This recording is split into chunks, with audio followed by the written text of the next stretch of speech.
ನಮಸ್ಕಾರ ಸ್ನೇಹಿತರೆ, ಡೆಡ್ಪೂಲ್ and Wolverine movie ನೋಡೋಕ್ಕೂ ಮುಂಚೆ ಈ ವಿಡಿಯೋಲಿ ನಾನು ಡೆಡ್ಪೂಲ್ ಪಾರ್ಟ್ 1 ಮತ್ತೆ ಪಾರ್ಟ್ 2 ನ ರೀಕ್ಯಾಪ್ ಮಾಡ್ತಾ ಇದ್ದೀನಿ. ಈ ಎರಡು ಮೂವಿಯ ಸ್ಟೋರಿಯನ್ನ ನೋಡಿ ಆದ್ಮೇಲೆ ನಿಮಗೆ ಡೆಡ್ಪೂಲ್ ಅಂಡ್ ವೋಲ್ವರಿನ್ ಮೂವಿ ನೋಡೋಕೆ ಈಸಿ ಆಗುತ್ತೆ.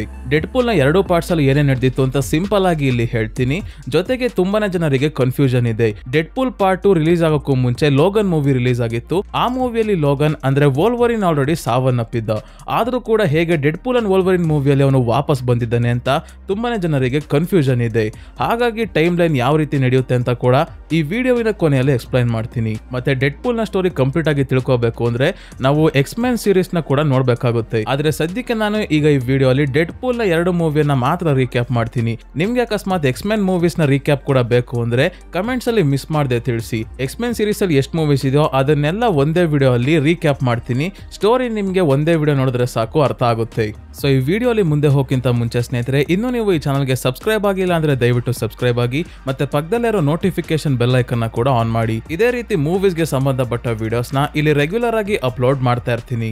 ಡೆಡ್ಪೂಲ್ ಪಾರ್ಟ್ 1 ನ ಸ್ಟಾರ್ಟಿಂಗ್ ಅಲ್ಲಿ ಡೆಡ್ಪೂಲ್ ಡೋಪಿಂದರ್ ಅನ್ನೋ ಒಬ್ಬ ಟ್ಯಾಕ್ಸಿ ಡ್ರೈವರ್ ನ ಜೊತೆ ಹೈವೇ ಅಲ್ಲಿ ಎಲ್ಲೋ ಹೋಗ್ತಾ ಇದ್ದಾನೆ. ಈ ಡೋಪಿಂದರ್ ಸ್ನೇಹಿತರೆ ಡೆಡ್ಪೂಲ್ ನ ಪರ್ಸನಲ್ ಕಾರ್ ಡ್ರೈವರ್ ಇದ್ದಂಗೆ. ಎಲ್ಲೇ ಹೋಗೋದಾದ್ರೂ ಫ್ರೀ ಆಗಿ ಡೆಡ್ಪೂಲ್ ನ ಕರ್ಕೊಂಡು ಹೋಗ್ತಿರ್ತಾನೆ. ಮತ್ತೆ ಡೆಡ್ಪೂಲ್ ನ ರಿಯಲ್ ಹೆಸರು ವೇಡ್ ವಿಲ್ಸನ್, ನಿಮ್ಗೆಲ್ಲ ಗೊತ್ತೇ ಇರುತ್ತೆ. ಸೊ ಡೆಡ್ಪೂಲ್ ಹೈವೇ ಅಲ್ಲಿ ಒಂದು ಜಾಗದಲ್ಲಿ ಹಿಡ್ಕೊಂತಾನೆ. ಫ್ರಾನ್ಸಿಸ್ ಅನ್ನೋ ಒಬ್ಬ ವ್ಯಕ್ತಿಯನ್ನ ಹಿಡ್ಕೊಳ್ಳೋದಕ್ಕೋಸ್ಕರ ಬಂದಿದ್ದಾನೆ. ಈ ಫ್ರಾನ್ಸಿಸ್ ಯಾರು, ಏನ್ ಕತೆ ಅಂತ ಮುಂದೆ ನೋಡೋಣ. ಸೊ ಈ ಫ್ರಾನ್ಸಿಸ್ ತನ್ನ ಗ್ಯಾಂಗ್ ಜೊತೆ ಹೈವೇ ಅಲ್ಲಿ ಬರ್ತಿರ್ಬೇಕಾದ್ರೆ ಡೆಡ್ಪೂಲ್ ಇವರ ಮೇಲೆ ಅಟ್ಯಾಕ್ ಮಾಡಿ ಎಲ್ಲರನ್ನ ಸಾಯಿಸ್ತಾ ಬರ್ತಾನೆ. ಈ ಫೈಟ್ ಸೀನ್ ಮಾತ್ರ ಸೊ ಕೊನೆಗೂ ಹೇಗೋ ಮಾಡಿ ಡೆಡ್ಪೂಲ್ ಈ ಫ್ರಾನ್ಸಿಸ್ ಅನ್ನೋ ವ್ಯಕ್ತಿಯನ್ನ ಹಿಡ್ಕೊಂತಾನೆ. ಆದ್ರೆ ನಾವು ವಿಚಾರಿಸೋ ಅಷ್ಟರಲ್ಲೇ ಕೊಲೋಸಸ್ ಮತ್ತೆ ನೆಗೋಸಾನಿಕ್ ಇಬ್ರು ಬರ್ತಾರೆ. ಈ ಕೊಲೋಸಸ್ ನ ದೇಹ ಪೂರ್ತಿ ಸ್ಟೀಲ್ ಆಗಿರುತ್ತೆ, ಹಾಗಾಗಿ ಇವನು ತುಂಬಾನೇ ಪವರ್ಫುಲ್. ಜೊತೆಗೆ ಬಂದಿರೋ ನೆಗೋಸಾನಿಕ್ ಕೂಡ ಒಬ್ಳು ಮ್ಯೂಟೆಂಟ್ ಆಗಿದ್ದಾಳೆ. ಇವ್ರಿಗೆಲ್ಲ ಸ್ನೇಹಿತರೆ ತಮ್ಮದೇ ಆದ ಸ್ಪೆಷಲ್ ಪವರ್ಸ್ ಇರುತ್ತೆ, ಸೂಪರ್ ಹ್ಯೂಮನ್ ಎಬಿಲಿಟೀಸ್ ಇರುತ್ತೆ. ಕಾರಣ ಏನಂದ್ರೆ ಇವರೆಲ್ಲ ಮ್ಯೂಟೆಂಟ್ಸ್. ನೀವು ಎಕ್ಸ್ಮೆನ್ ಸೀರೀಸ್ ನ ನೋಡಿದ್ರೆ ಸ್ನೇಹಿತರೆ ಈ ಮ್ಯೂಟೆಂಟ್ಸ್ ಯಾರು ಅಂತ ನಿಮ್ಗೆ ಗೊತ್ತೇ ಇರುತ್ತೆ. ಇವರ ದೇಹದಲ್ಲಿರೋ ಜೀನ್ಸ್ ನ ಆಲ್ಟರ್ ಮಾಡಿರ್ತಾರೆ. ಇದರಿಂದ ಏನಾಗುತ್ತೆ ಅಂದ್ರೆ ಇವರಿಗೆ ಸೂಪರ್ ಹ್ಯೂಮನ್ ಸ್ಟ್ರೆಂತ್ ಬಂದಿರುತ್ತೆ. ಜೊತೆಗೆ ಇವರನ್ನ ಸಾಯಿಸೋದು ಅಷ್ಟು ಈಸಿ ಅಲ್ಲ. ಎಷ್ಟೇ ಏಟಾದ್ರೂ ಕೂಡ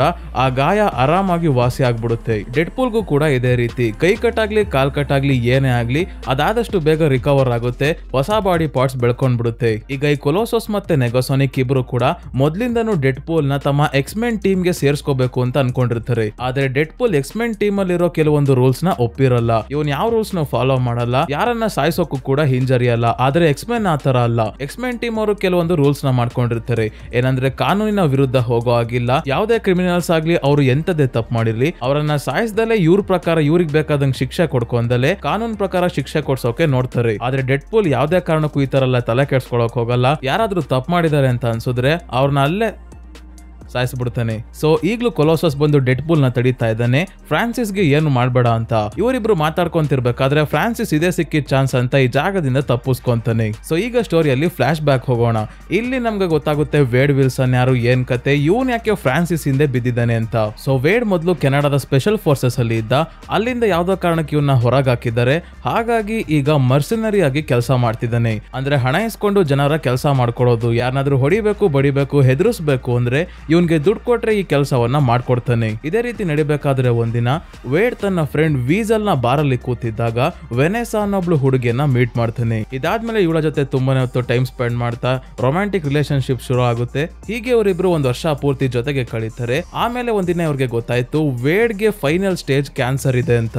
ವೇಡ್ ಅಂತೂ ಈಗಾಗಲೇ ಸಾಯೋದಕ್ಕೆ ರೆಡಿ ಆಗಿದ್ದಾನೆ. ಆದಷ್ಟು ವೆನೆಸಾ ಜೊತೆ ಟೈಮ್ ಸ್ಪೆಂಡ್ ಮಾಡ್ತಾ ಕೊನೆವರೆಗೂ ಇವಳ ಜೊತೆನೆ ಇರ್ಬೇಕು ಅಂತ ಅನ್ಕೊಂತಾನೆ. ಮೊದ್ಲೇನೋ ಈ ತರ ಅನ್ಕೊಂಡಿರ್ತಾನೆ, ಆದ್ರೆ ಆಮೇಲೆ ಅವನ್ಗೆ ಅರಿವಾಗುತ್ತೆ ವೆನೆಸಾ ಮುಂದೆ ತಾನು ಸಾಯೋದ್ರಿಂದ ಅವಳಿಗೆ ತುಂಬಾನೇ ಬೇಜಾರಾಗುತ್ತೆ. ಹಾಗಾಗಿ ಅವಳನ್ನ ಬಿಟ್ಟೋಗೋದೇ ಸರಿ ಅಂತ. ಹಾಗಾಗಿ ಒಂದಿನ ರಾತ್ರಿ ವೆನೆಸಾ ಮಲಗಿದ್ದಾಗ ಸೈಲೆಂಟ್ ಆಗಿ ಇವನು ಬ್ಯಾಕ್ ಪ್ಯಾಕ್ ಮಾಡ್ಕೊಂಡು ಮನೆಯಿಂದ ಹೊರಡ್ತಾನೆ. ಇಲ್ಲಿಂದ ತನ್ನ ಫ್ರೆಂಡ್ ನ ಬಾರ್ ಹತ್ರ ಬರ್ತಾನೆ. ಕೊನೆಯದಾಗಿ ಇವನ್ನ ಕೂಡ ಮಾತಾಡ್ಸ್ಕೊಂಡು ಹೋಗೋಣ ಅಂತ. ಆದ್ರೆ ಇಲ್ಲಿ ವೇಡ್ಗೆ ಒಬ್ಬ ವ್ಯಕ್ತಿ ಸಿಗ್ತಾನೆ. ಇವನ್ ಹೇಳ್ತಾನೆ, ನಾನೊಂದು ಆರ್ಗನೈಸೇಷನ್ ನ ಕಡೆಯಿಂದ ಬಂದಿದ್ದೀನಿ, ನಿನ್ನ ದೇಹದಲ್ಲಿರೋ ಕ್ಯಾನ್ಸರ್ ನ ನಾವು ಕ್ಯೂರ್ ಮಾಡ್ತೀವಿ, ಇದಷ್ಟೇ ಅಲ್ಲ ಜೊತೆಗೆ ನಿನ್ಗೆ ಸೂಪರ್ ಹ್ಯೂಮನ್ ಪವರ್ಸ್ ಕೂಡ ಕೊಡ್ತೀವಿ ಅಂತ ಹೇಳಿದಾಗ ಇವನು ಮೊದ್ಲು ಇದಕ್ಕೆ ಒಪ್ಕೊಳಲ್ಲ. ಇದೆಲ್ಲ ತಮಾಷೆಗೇನೋ ಮಾತಾಡ್ತಿದ್ದಾರೆ ಅಂತ ಅನ್ಕೊಂತಾನೆ. ಆದ್ರೆ ಸ್ವಲ್ಪ ಹೊತ್ತಾದ್ಮೇಲೆ ಅವನು ತುಂಬಾನೇ ಯೋಚನೆ ಮಾಡಿದಾಗ ಸಾಯೋಕ್ಕೂ ಮುಂಚೆ ಇದನ್ನೊಂದ್ಸಲ ಟ್ರೈ ಮಾಡೇ ಬಿಡೋಣ ಅಂತ ಆ ವ್ಯಕ್ತಿಯ ಲ್ಯಾಬ್ ಗೆ ಬರ್ತಾನೆ ವೇಡ್. ಸೊ ಈ ಜಾಗದಲ್ಲಿ ಸ್ನೇಹಿತರೆ ಫ್ರಾನ್ಸಿಸ್ ಇರೋದು. ಫ್ರಾನ್ಸಿಸ್ ಏನ್ ಮಾಡ್ತಾನೆ ಅಂದ್ರೆ ಒಂದು ಸೀರಮ್ ನ ದೇಹಕ್ಕೆ ಇಂಜೆಕ್ಟ್ ಮಾಡ್ತಾನೆ. ಇದರಿಂದ ಇವನ ದೇಹದಲ್ಲಿರೋ ಮ್ಯೂಟೆಂಟ್ ಜೀನ್ಸ್ ಆಕ್ಟಿವೇಟ್ ಆಗುತ್ತೆ. ನಂತರ ಇವನ್ಗೆ ಸೂಪರ್ ಹ್ಯೂಮನ್ಸ್ ಪವರ್ ಬರುತ್ತೆ ಅಂತ. ಆದ್ರೆ ವೇಡ್ ಅನ್ಕೊಂಡಿರೋ ಅಷ್ಟು ಈಸಿಯಾಗಿ ಇಲ್ಲಿ ಸೂಪರ್ ಹ್ಯೂಮನ್ ಪವರ್ ಸಿಗಲ್ಲ. ಇವನ ಕ್ಯಾನ್ಸರ್ ಅಷ್ಟು ಬೇಗ ಕ್ಯೂರ್ ಆಗಲ್ಲ. ಕಾರಣ ಏನಂದ್ರೆ ಇವನ ದೇಹದಲ್ಲಿರೋ ಮ್ಯೂಟೆಂಟ್ ಜೀನ್ಸ್ ನ ಆಕ್ಟಿವೇಟ್ ಮಾಡೋದಕ್ಕೋಸ್ಕರ ಇವನ್ಗೆ ತುಂಬಾನೇ ಟಾರ್ಚರ್ ಕೊಡಬೇಕು. ಹಾಗಾಗಿ ಒಂದೊಂದಾಗಿ ಅವನಿಗೆ ಟಾರ್ಚರ್ ಕೊಡೋಕೆ ಶುರು ಮಾಡ್ತಾರೆ. ಏನೇ ಮಾಡಿದ್ರು ಇವನ ದೇಹದಲ್ಲಿರೋ ಮ್ಯೂಟೆಂಟ್ ಜೀನ್ಸ್ ಆಕ್ಟಿವೇಟ್ ಆಗ್ತಿಲ್ಲ. ಸೊ ಲಾಸ್ಟ್ ಕೊನೆಯದಾಗಿ ಒಂದು ಪಾಡ್ ನ ಒಳಗೆ ಇವನ್ನ ಮಲಗಿಸ್ತಾರೆ. ಈ ಪಾಡ್ ನ ಒಳಗೆ ಏನಾಗುತ್ತೆ ಅಂದ್ರೆ ಆಕ್ಸಿಜನ್ ಲೆವೆಲ್ಸ್ ನ ಕಡಿಮೆ ಮಾಡ್ತಾರೆ. ಇದರಿಂದ ಇವನ್ಗೆ ಉಸಿರಾಡೋದಕ್ಕೆ ಆಕ್ಸಿಜನ್ ಸಿಗಲ್ಲ. ಈ ರೀತಿ ಟಾರ್ಚರ್ ಕೊಟ್ಟಾಗಾದ್ರೂ ಮ್ಯೂಟೆಂಟ್ ಜೀನ್ಸ್ ಆಕ್ಟಿವೇಟ್ ಆಗುತ್ತೆ ಅಂತ ಇವರು ಟ್ರೈ ಮಾಡ್ತಿದ್ದಾರೆ. ಈ ಪ್ರೋಸೆಸ್ ಇಂದ ಸ್ನೇಹಿತರೆ ಕೊನೆಗೆ ಇವನ ದೇಹದಲ್ಲಿರೋ ಮ್ಯೂಟೆಂಟ್ ಜೀನ್ಸ್ ಆಕ್ಟಿವೇಟ್ ಆಗುತ್ತೆ. ಇವನ ಕ್ಯಾನ್ಸರ್ ನ ವಾಸಿ ಕೂಡ ಮಾಡುತ್ತೆ. ಆದ್ರೆ ಮಾಡಬೇಕಾದ್ರೆ ಒಂದು ಸೈಡ್ ಎಫೆಕ್ಟ್ ಆಗುತ್ತೆ. ಅದೇನಂದ್ರೆ ಇವನ ದೇಹದಲ್ಲಿದ್ದ ಕ್ಯಾನ್ಸರ್ ಇವನ ಬಾಡಿ ಪೂರ್ತಿ ಹರಡ್ಕೊಂಡು ಇವನ ಸ್ಕಿನ್ ಎಲ್ಲ ಪೂರ್ತಿ ಡ್ಯಾಮೇಜ್ ಆಗೋಗುತ್ತೆ. ದೇಹ ಪೂರ್ತಿ ಸುಟ್ಟೋಗಿರೋ ರೀತಿ ಕಾಣ್ತಾ ಇದೆ. ಇಲ್ಲಿ ಸ್ನೇಹಿತರೆ ಒಂದು ವಿಷಯ ಫ್ರಾನ್ಸಿಸ್ ರಿವೀಲ್ ಮಾಡೋದೇನಂದ್ರೆ ಈ ಜಾಗದಲ್ಲಿ ಇವರು ವೇಡ್ ನ ಮಾತ್ರ ಅಲ್ಲ ತುಂಬಾನೇ ಜನರನ್ನ ಮ್ಯೂಟೆಂಟ್ಸ್ ಆಗಿ ಮಾಡ್ತಾ ಇದ್ದಾರೆ. ಕಾರಣ ಏನಂದ್ರೆ ಇವರನ್ನ ಸೂಪರ್ ಹೀರೋ ಮಾಡಬೇಕು ಅಂತ ಅಲ್ಲ, ಸೂಪರ್ ಹೀರೋ ಪವರ್ಸ್ ಇರೋ ಗುಲಾಮರನ್ನಾಗಿ ಮಾಡಬೇಕು ಅಂತ. ಯಾಕಂದ್ರೆ ಇವರ ಕತ್ತಿಗೆ ಒಂದು ಕಾಲರ್ ನ ಹಾಕ್ತಾರೆ. ಆ ಕಾಲರ್ ಇಂದ ಇವರ ಪವರ್ಸ್ ನ ಕಂಟ್ರೋಲ್ ಮಾಡಬಹುದು. ಹಾಗಾಗಿ ಇವರನ್ನ ಹರಾಜಲ್ಲಿ ಶ್ರೀಮಂತರಿಗೆ ಮಾರ್ಕೊಂತಾರೆ. ಆ ಶ್ರೀಮಂತರು ಇವರನ್ನ ಹೇಗ್ ಬೇಕಾದ್ರೂ ಉಪಯೋಗಿಸಬಹುದು. ಇವರ ಪವರ್ಸ್ ಅನ್ನ ಕಂಟ್ರೋಲ್ ಮಾಡಬಹುದು. ಈ ವಿಷಯ ಕೇಳಿ ವೇಡ್ಗೆ ತುಂಬಾನೇ ಕೋಪ ಬರುತ್ತೆ. ಆದ್ರೆ ತಪ್ಪಿಸ್ಕೊಂಡು ಹೋಗೋದಕ್ಕೆ ಇಲ್ಲಿ ಚಾನ್ಸೇ ಇಲ್ಲ. ವೇಡ್ ನಂತರ ತಲೆ ಉಪಯೋಗಿಸಿ ಪ್ಲಾನ್ ಮಾಡ್ತಾನೆ. ಒಂದು ಬೆಂಕಿ ಕಡ್ಡಿಯ ಸಹಾಯದಿಂದ ಈ ಜಾಗದಲ್ಲಿ ದೊಡ್ಡ ಬ್ಲಾಸ್ಟ್ ಮಾಡಿ ಎಸ್ಕೇಪ್ ಆಗೋದಕ್ಕೆ ನೋಡ್ತಾನೆ. ಆದ್ರೆ ದಾರಿಯಲ್ಲಿ ಅಡ್ಡ ಬರೋದು ಫ್ರಾನ್ಸಿಸ್ ಮತ್ತೆ ವೇಡ್ ನ ನಡುವೆ ತುಂಬಾನೇ ಹೊತ್ತು ಫೈಟ್ ನಡೆಯುತ್ತೆ. ಈಗ ವೇಡ್ ಕೂಡ ತುಂಬಾನೇ ಪವರ್ಫುಲ್ ಆಗಿದ್ದಾನೆ ಮ್ಯೂಟೇಟ್ ಆಗಿರೋದ್ರಿಂದ. ಇಲ್ಲಿ ಇನ್ನೊಂದು ವಿಷಯ ಏನಂದ್ರೆ ಫ್ರಾನ್ಸಿಸ್ ಕೂಡ ಮ್ಯೂಟೆಂಟ್ ಆಗಿದ್ದಾನೆ. ಹಾಗಾಗಿ ಇವನ್ನ ಸೋಲ್ಸೋದು ತುಂಬಾನೇ ಕಷ್ಟ. ಕೊನೆಗೆ ಫ್ರಾನ್ಸಿಸ್ ವೇಡ್ ನ ದೇಹಕ್ಕೆ ಒಂದು ಕಬ್ಬಿಣದ ರಾಡ್ ನ ಚುಚ್ಚಿಲಿಂದ ಹೋಗ್ತಾನೆ. ಹಾಗಾಗಿ ಇವನು ಸಾವನ್ನಪ್ಪಿದ್ದಾನೆ ಅಂತ ಫ್ರಾನ್ಸಿಸ್ ಅನ್ಕೊಂತಾನೆ ಅಷ್ಟೇ. ಆದ್ರೆ ಇಲ್ಲ, ವೇಡ್ ಇನ್ನು ಬದುಕಿದ್ದಾನೆ. ಯಾಕಂದ್ರೆ ಅವನು ಮ್ಯೂಟೆಂಟ್ ಆಗಿರೋದ್ರಿಂದ ಇವನು ಅಷ್ಟು ಈಸಿಯಾಗಿ ಸಾಯಲ್ಲ. ನೆಕ್ಸ್ಟ್ ಇದಾಗ್ತಿದಂಗೆ ಅವನು ಸೀದಾ ಮೊದಲು ಬರೋದೆ ವೆನೆಸಾನ ಹುಡ್ಕೊಂಡು. ಆದ್ರೆ ವೆನೆಸಾಗೆ ತನ್ನ ಮುಖ ತೋರ್ಸೋಕಾಗದೆ ತನ್ನ ಫ್ರೆಂಡ್ ವೀಸಲ್ ಹತ್ರ ಬರ್ತಾನೆ. ಇಲ್ಲಿ ವೀಸಲ್ ಮತ್ತೆ ವೇಡ್ ಇಬ್ರು ತುಂಬಾನೇ ಹೊತ್ತು ಡಿಸ್ಕಸ್ ಮಾಡಿ ವೇಡ್ ತನ್ನ ಹೆಸರು ಡೆಡ್ ಪೂಲ್ ಅಂತ ಇಟ್ಕೊಂಡು ಬೇರೆ ಬೇರೆ ರೀತಿ ಮಾಸ್ಕ್ ಮತ್ತೆ ಕಾಸ್ಟ್ಯೂಮ್ಸ್ ನೆಲ್ಲ ಟ್ರೈ ಮಾಡ್ತಿದ್ದಾನೆ. ಜೊತೆಗೆ ಫ್ರಾನ್ಸಿಸ್ ನ ಹುಡ್ಕೋ ಕೆಲಸ ಕೂಡ ನಡೀತಾ ಇದೆ. ಯಾಕಂದ್ರೆ ಫ್ರಾನ್ಸಿಸ್ ಮತ್ತೆ ವೇಡ್ ಇಬ್ರು ಫೈಟ್ ಮಾಡ್ತಿರ್ಬೇಕಾದ್ರೆ ಫ್ರಾನ್ಸಿಸ್ ಒಂದು ವಿಷಯವನ್ನ ಇವನ್ಗೆ ಹೇಳಿರ್ತಾನೆ. ಏನಂದ್ರೆ ಡೆಡ್ ಪೂಲ್ ನ ಬಾಡಿ ಸುಟ್ಟೋಗಿರೋ ರೀತಿ ಆಗಿದೆಯಲ್ಲ, ಇದನ್ನ ಸರಿ ಮಾಡೋಕೆ ಸಾಧ್ಯ ಇರೋದು ಕೇವಲ ಫ್ರಾನ್ಸಿಸ್ ನ ಕೈಯಲ್ಲಿ ಮಾತ್ರ. ಹಾಗಾಗಿ ಅವನನ್ನ ಹುಡುಕ್ತಾ ಇದ್ದಾನೆ. ಈಗ ಡೆಡ್ ಪೂಲ್ ಅಡ್ಜಸ್ಟ್ ಮಾಡ್ಕೊಳ್ಳೋಕೆ ಯಾವ್ದೋ ಒಂದು ಸೂಟ್ ಹಾಕೊಂಡು ಫ್ರಾನ್ಸಿಸ್ ಗೆ ಪರಿಚಯ ಇರೋ ವ್ಯಕ್ತಿಗಳನ್ನ ಮೀಟ್ ಮಾಡ್ತಾನೆ. ತುಂಬಾನೇ ಜನರನ್ನ ಸಾಯಿಸ್ತಾನೆ ಕೂಡ. ಒಂದಿನ ಏನಾಗುತ್ತೆ ಅಂದ್ರೆ ಇವನ ಬಟ್ಟೆ ಪೂರ್ತಿ ರಕ್ತ ಆಗಿದ್ದಾಗ ಒಂದು ಲೋಕಲ್ ಲಾಂಡ್ರಿಗೆ ಬಂದು ಆ ರಕ್ತದ ಕಲೆಯನ್ನ ಹೋಗ್ಸೋದಕ್ಕೆ ತುಂಬಾನೇ ಟ್ರೈ ಮಾಡ್ತಿರ್ತಾನೆ. ಆಗ ಇಲ್ಲಿರೋ ಒಬ್ಳು ಕಾಣ್ದಲೇ ಇರೋ ಮಹಿಳೆ ಹೇಳ್ತಾಳೆ, ಆ ರಕ್ತವನ್ನ ಹೋಗ್ಸೋದ್ರ ಬದಲು ರೆಡ್ ಕಲರ್ ಬಟ್ಟೆಯನ್ನ ಹಾಕೊಂಡ್ರೆ ಆಯ್ತಲ್ಲಪ್ಪ ಅಂತ. ಈ ಮಹಿಳೆ ಕೂಡ ಡೆಡ್ ಪೂಲ್ ಮೂವೀಸ್ ಅಲ್ಲಿ ತುಂಬಾನೇ ಇಂಪಾರ್ಟೆಂಟ್ ಕ್ಯಾರೆಕ್ಟರ್. ಇವಳು ಹೇಳ್ತಾಳೆ ರಕ್ತ ಹೋಗ್ಸೋದ್ರ ಬದಲು ರೆಡ್ ಕಲರ್ ಬಟ್ಟೆ ಹಾಕೊಂಡ್ರೆ ಆಯ್ತಲ್ಲ ಅಂತ. ಅದಕ್ಕೆ ಡೆಡ್ ಪೂಲ್ ಏನ್ ಮಾಡ್ತಾನೆ ಅಂದ್ರೆ ರೆಡ್ ಕಲರ್ ಬಣ್ಣದಲ್ಲಿರೋ ತನ್ನ ಕಾಸ್ಟ್ಯೂಮ್ ನ ಹೊಸದಾಗಿ ರೆಡಿ ಮಾಡ್ಕೊಂತಾನೆ. ಈ ಕಾರಣಕ್ಕೆ ಸ್ನೇಹಿತರೆ ಡೆಡ್ ಪೂಲ್ ನ ಕಾಸ್ಟ್ಯೂಮ್ ರೆಡ್ ಕಲರ್ ಅಲ್ಲಿ ಇರೋದು, ರಕ್ತ ಆದ್ರೂ ಕೂಡ ಕಾಣಿಸಬಾರ್ದು ಅಂತ. ಸೊ ಹೀಗೆ ಫ್ರಾನ್ಸಿಸ್ ಗೆ ಪರಿಚಯ ಇರೋ ವ್ಯಕ್ತಿಗಳನ್ನೆಲ್ಲ ಹಿಡಿದು ಕೊನೆಗೂ ಫ್ರಾನ್ಸಿಸ್ ಎಲ್ಲಿದ್ದಾನೆ ಅಂತ ತಿಳ್ಕೊಂತಾನೆ. ಇಲ್ಲಿಗೆ ಸ್ನೇಹಿತರೆ ಈ ಸೀನ್ ಕಟ್ ಆಗಿ ಪ್ರೆಸೆಂಟ್ ಗೆ ಸ್ಟೋರಿ ಬರುತ್ತೆ. ಇಲ್ಲಿ ಕೊಲೋಸಲ್ ಮತ್ತೆ ನೆಗೋಸಾನಿಕ್ ಇಬ್ರು ಡೆಡ್ ಪೂಲ್ ನ ಈ ಜಾಗದಿಂದ ಕರ್ಕೊಂಡು ಹೋಗೋದಕ್ಕೆ ನೋಡಿದಾಗ ಡೆಡ್ ಪೂಲ್ ಹೇಗೋ ಮಾಡಿ ಇವರಿಬ್ಬರಿಂದ ತಪ್ಪಿಸ್ಕೊಂತಾನೆ. ನಂತರ ಅದೇ ಲೋಕಲ್ ಲಾಂಡ್ರಿಯಲ್ಲಿ ಸಿಕ್ಕಿದ್ರಲ್ಲ ಕಾಣ್ದಲೇ ಇರೋ ಆಂಟಿ, ಅವ್ರ ಜೊತೆ ಸೇರ್ಕೊಂಡು ಒಂದು ಮನೆಯನ್ನ ತಗೊಂತಾನೆ. ಇಬ್ರು ಖರ್ಚನ್ನ ಹಂಚ್ಕೊಂಡು ಒಂದೇ ಮನೆಯಲ್ಲಿ ಇರೋಣ ಅಂತ. ಅದೇ ಇನ್ನೊಂದ್ ಕಡೆ ಫ್ರಾನ್ಸಿಸ್ ಕೂಡ ಡೆಡ್ ಪೂಲ್ ಇಂದ ತಪ್ಪಿಸ್ಕೊಂಡು ಹೋಗಿದ್ನಲ್ಲ, ಅವನು ತನ್ನ ಜೊತೆ ಕೆಲಸ ಮಾಡೋ ಏಂಜಲ್ ಡಸ್ಟ್ ಅನ್ನೋ ಇನ್ನೊಬ್ಳು ಮ್ಯೂಟೆಂಟ್ ನ ಜೊತೆ ಸೇರ್ಕೊಂಡು ಡೆಡ್ ಪೂಲ್ ನ ಹುಡ್ಕೋಕೆ ಶುರು ಮಾಡ್ತಾನೆ. ಏನಾದ್ರೂ ಮಾಡಿ ಅವನ್ನ ಸಾಯಿಸಲೇಬೇಕು ಅಂತ. ಸೊ ಡೆಡ್ ಪೂಲ್ ನ ಹುಡ್ಕೊಂಡು ಇವರಿಬ್ರು ಡೆಡ್ ಪೂಲ್ ನ ಫ್ರೆಂಡ್ ವೀಸಲ್ ನ ಬಾರ್ಗೆ ಬಂದಾಗ ಇಲ್ಲಿ ಡೆಡ್ ಪೂಲ್ ಮತ್ತೆ ವೆನೆಸಾ ಜೊತೆಗೆ ಇರೋ ಒಂದು ಫೋಟೋ ಸಿಗುತ್ತೆ. ಇಲ್ಲಿ ಒಂದು ಸಮಸ್ಯೆ ಆಗೋದೇನಂದ್ರೆ ವೆನೆಸಾ ಎಲ್ಲಿರ್ತಾಳೆ ಅಂತ ಏಂಜಲ್ ಡಸ್ಟ್ ಗೆ ಗೊತ್ತು. ಹಾಗಾಗಿ ವೆನೆಸಾನ ಹುಡ್ಕೊಂಡು ಬಂದು ಅವಳು ಕೆಲಸ ಮಾಡ್ತಿರೋ ಜಾಗದಿಂದನೇ ಇವರು ಕಿಡ್ನಾಪ್ ಮಾಡ್ಕೊಂಡು ಹೋಗ್ತಾರೆ. ವೀಸಲ್ ವೇಡ್ಗೆ ಈ ವಿಷಯ ಫೋನ್ ಮಾಡಿ ಹೇಳಿ ಇವರಿಬ್ರು ಕೂಡ ವೆನೆಸಾನ ಕಾಪಾಡೋಕೆ ಬರೋಷ್ಟಲ್ಲಿ ಲೇಟ್ ಆಗೋಗಿದೆ. ಹಾಗಾಗಿ ವೇಡಿಗೆ ಫುಲ್ ತಲೆ ಕೆಡ್ಸ್ಕೊಂಡು ಏನಾದ್ರೂ ಮಾಡಿ ವೆನೆಸಾನ ಕಾಪಾಡ್ಲೇಬೇಕು ಅಂತ ವೀಸಲ್ ಹತ್ರ ಎಷ್ಟು ವೆಪನ್ಸ್ ಇದೆಯೋ ಅದನ್ನೆಲ್ಲ ಬ್ಯಾಗ್ ಒಳಗೆ ಹಾಕೊಂತಾನೆ. ಮತ್ತೆ ಇಲ್ಲಿಂದ ಸೀದಾ ಕೊಲೋಸಸ್ ಮತ್ತೆ ನೆಗೋಸಾನಿಕ್ಗೆ ತನ್ನ ಗರ್ಲ್ ಫ್ರೆಂಡ್ ವೆನೆಸಾನ ವಾಪಸ್ ಕರ್ಕೊಂಡ್ ಬರೋದಕ್ಕೆ ಸಹಾಯ ಕೇಳ್ಕೊಂಡ್ ಬರ್ತಾನೆ. ಇವರಿಬ್ರನ್ನ ಹೆಲ್ಪ್ ಮಾಡೋಕೆ ಒಪ್ಕೊಂತಾರೆ. ಆದ್ರೆ ಒಂದ್ ಕಂಡೀಷನ್ ಮೇಲೆ.